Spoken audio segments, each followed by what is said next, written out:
శ్రీమాత్రే నమః. నా పేరు జొన్నలగడ్డ అన్నపూర్ణ మాధవ్. నేను చెన్నై నుంచి మాట్లాడుతున్నాను. బాల పరివారంలో నేను కూడా సభ్యురాలిని. అలాగే మన గురువుగారైన గండికోట వెంకటలక్ష్మి గారికి గత కొన్ని నెలలుగా శిష్యురాలుగా కొనసాగుతున్నాను. మన గ్రూప్‌లో మన సభ్యులందరికీ కలుగుతున్న అనుభవాల్ని, అలాగే వారు మన గురువుగారితో ఏర్పరచుకున్న అనుబంధాన్ని చిన్న చిన్న వీడియోల రూపంలో లేదంటే వాయిస్ రూపంలో పోస్ట్ చేయండి అని అడుగుతున్నది ఎందుకని అంటే మన ధర్మానికి, మన మంత్రానికి ఉన్న బలం ఎంతో తెలియజేయాలని. సనాతన ధర్మం ఈనాటిది కాదు. అది ఎప్పుడూ సత్యస్వరూపమే. దానివల్ల కలిగే ప్రయోజనాలు ఎలాంటివి అని 10 మందికి తెలియాలి అన్న ఉద్దేశంతో మేమీ యాక్టివిటీని మొదలుపెట్టాం. అందులో భాగంగా నాకు కూడా ఎన్నో అనుభవాలు కలిగాయి. అయితే ఇవాళ నేను చెప్పబోయే ఈ విషయం మరొక్కసారి మన గురువు మీదున్న నమ్మకానికి, మన మంత్రానికి ఉన్న బలాన్ని అందరికీ తెలియజేస్తుందన్న ఉద్దేశంతో ఈ విషయాన్ని చెప్తున్నాను. అందరిలాగే నాకు కూడా ఒక కష్టకాలం నడుస్తోంది. భగవంతుడు మన ఓర్పుకి ఎప్పుడూ పరీక్ష పెడుతూనే ఉంటాడు. ఆ రాపిడితోనే మనం ఎంతో ఉన్నత స్థానాలకి ఎదుగుతూ ఉంటాం. ఎన్నో విషయాలు నేర్చుకుంటూ ఉంటాం. అలాంటి ఒక కష్ట సమయం సాగుతున్న నాకు మొన్న అంటే శనివారం రోజున చాలా ఆందోళన, భయం, అసహనం, నీరసం, అలాగే నిరాశగా కూడా భావన కలిగింది. ఇంగ్లీష్‌లో చెప్పాలంటే డిప్రెషన్. ఇంత డిప్రెషన్‌లో ఉన్న నాకు ఏం చేయాలో కూడా అర్థం కాని పరిస్థితి. యథావిధిగా పూజా విధానాలు జరిగాయి. రోజు గడుస్తోంది. నా రొటీన్‌లో నేనున్నాను. కానీ 24 గంటలు ఆ అసహనానికి సరిపోలేదు. రాత్రి కూడా సరిగ్గా నిద్ర పట్టలేదు. దాదాపు 1 గంట వరకు మెలకుగానే ఉన్నాను. సాధారణంగా నేను నిద్ర పట్టని సమయాల్లో కూర్చొని రామకోట రాసుకుంటూ ఉంటాను.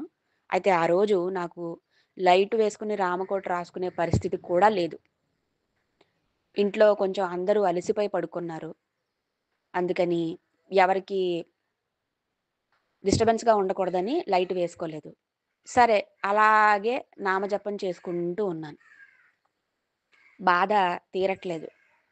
మనసు ఎంతో కకలావికలంగా ఉంది.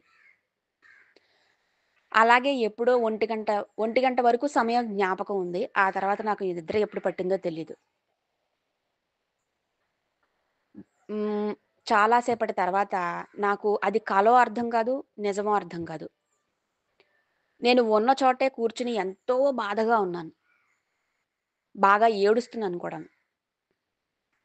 నన్ను అమ్మ మన గురువుగారైన వెంకటలక్ష్మి గారు అన్నమ్మ అని పిలుస్తారు.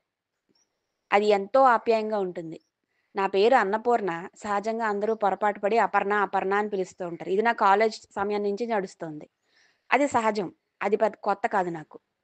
కానీ అమ్మ పిలిచే పిలుపు నాకెంతో లోతుగా నాటుకుపోయింది. అది చాలా తక్కువ సార్లు పిలుస్తారు. కానీ కలలో ఆవిడ అలాగే పిలుస్తూ ఆ పిలుపు వినిపిచ్చింది నాకు. ఆవిడ గొంతు, పిలుపు వినిపిచ్చాయి. అన్నమ్మ అని పిలిచారు. తలెత్తి చూస్తే ఎదురుగుండా నా ఇంట్లోకి గుమ్మం దాటుకొని లోపలికి నా దగ్గరికొస్తున్నారమ్మ. చాలా లేత రంగు చీర కట్టుకున్నారు. చేతి నిండా గాజులు. ఎరుపు, బంగారు రంగు గాజులు మెరిసిపోతున్నాయి. చక్కని ముఖం వెలిగిపోతోంది. అమ్మవారిని వర్ణించినట్టే ఉన్నారు అమ్మ. తన చీర చెంగుని ముందరకి తీసుకుంటూ, నవ్వుకుంటూ నా ముందరకొచ్చారు.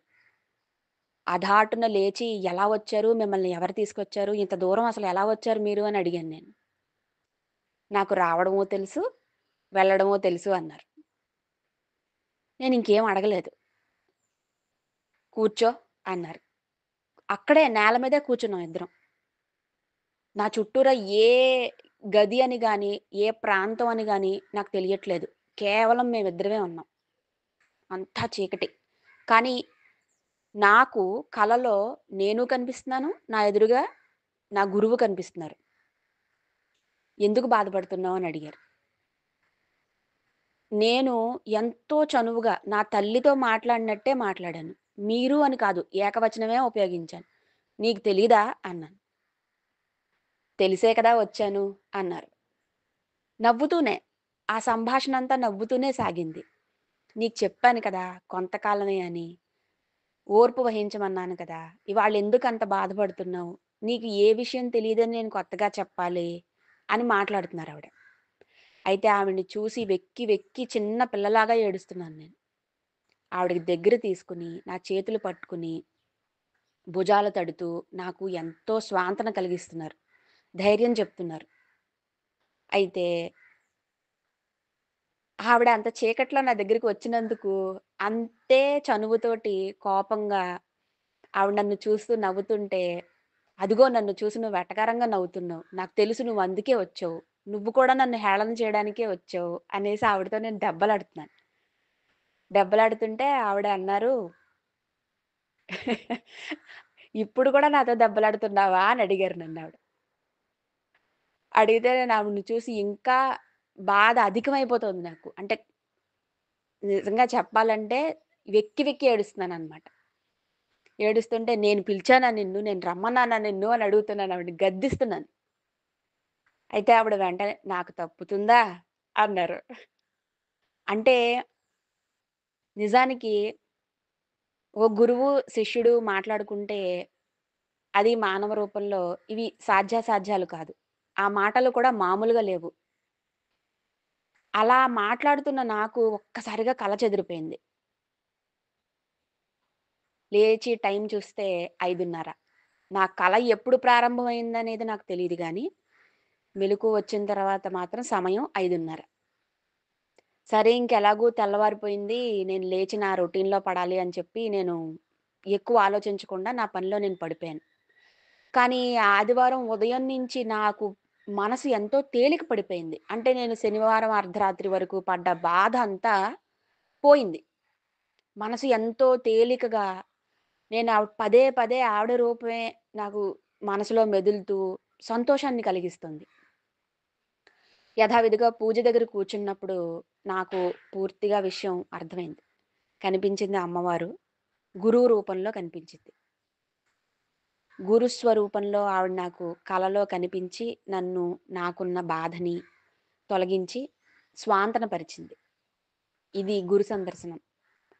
భగవంతుడు ఒక చిత్రపటంగా కానీ, లేకపోతే ఒక మూర్తిగా కానీ, లేకపోతే ఒక దేవాలయ స్వరూపంలో కానీ మనకి కలల్లోకి రావటం, అక్కడికి వెళ్ళినట్టు అనిపించడం ఇవి సర్వసాధారణమైన విషయాలు. కానీ గురువుగా కనిపించడం అనేది చాలా అరుదుగా జరిగే విషయం. మనం ఎవరి ద్వారా అయితే ఎంతో స్వాంతతని, నమ్మకాన్ని మరలా కలగజేసుకోగలుగుతామో అది గురుస్వరూపం. ఆ గురుస్వరూపంగా భగవంతుడు మనకి సాక్షాత్కరించాడు అంటే, మనకి ఆ బాధ నిజంగా జీవితంలో తొలగిపోయి, మంచి క్షణాలు వస్తాయి అని చెప్పి నమ్మకంగా చెప్పినట్టే చెప్పడం.